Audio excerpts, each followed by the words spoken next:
New Mexico.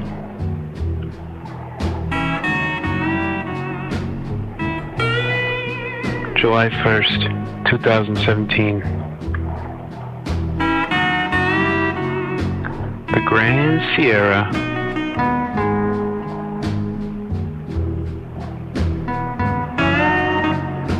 I could tell Olivia was reluctant to leave home.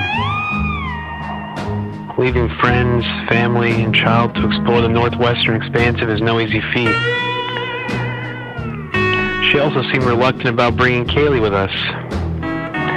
I'd never met Kaylee or known anything about her relation to Olivia, which is odd because I've known Olivia since the spring of 2012. I was under the impression that Kaylee was the only one of us with coordinates and affiliation to Rainbow. Maybe this was her ticket to ride. Olivia's father informed me of recent spats between the two and asked me to mediate any conflicts if they should arise, which they did. An arduous trek split between 2 days crammed with all of our belongings in a 2001 Toyota Camry. One such argument came from who would drive the next shift. Kaylee was taking advantage of Olivia's kindness, and this led to my dear friend having a mental breakdown in a Colorado Walmart parking lot. The conquest had come to a grinding halt at the halfway point. The plan was to reach Rainbow and dump Kaylee ASAP. This was proving to be impossible, at least in the eyes of my easily agitated friend. I wanted to like Kaylee. She reminded me a lot of my first girlfriend. But time after time, she proved to be an absolute opportunist. The beautiful ones usually are.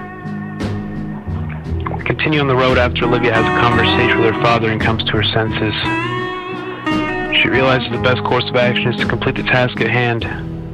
I see a storm approaching as we cross the border into Wyoming. I start to wonder what became of my first girlfriend.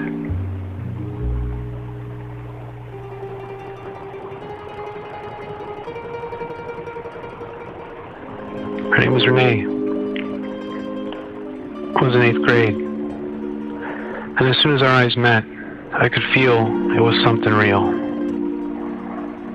I was jumped constantly for talking to her. Anytime I entered the boys' bathroom, if I wasn't alone, I was getting ass whooping. If I was lucky, they would call me faggot or just tease me over it.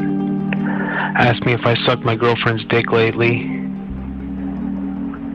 Shit like that. With time, she would transfer, and I would be left alone. I ended up resenting myself and her for my feelings. And it followed me into high school. Friends would always ask about it. Dude, did you really date that tranny? To which I would reply, no man, I ain't no fag. I was pretending to be someone I'm not, and I was ashamed of it. I would see her once more after she received an operation. We were both out of high school. She looked as beautiful as ever. It was brief, sweet, innocent, and wholesome. I kissed her on the cheek right in the parking lot of my high school, not caring who saw or said a word. Because of these experiences, I never truly feel safe or at home in Dallas. I felt like I constantly had to live behind a mask. Thankfully, the times have changed. Things are different now, but it hasn't done me any good then. The Rockies bless us with their sweet, powerful winds. The air fills our lungs and propels us into Oregon. We arrive at Rainbow, and I finally get a chance at some real sleep.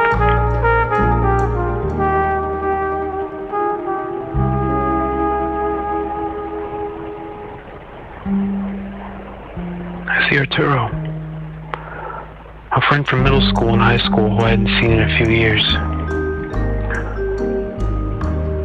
He's the one that taught me everything I know about music.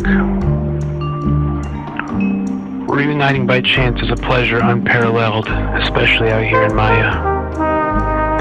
I hit a fat dab, gaze into the Oregonian sky, and rest in the arms of Morpheus.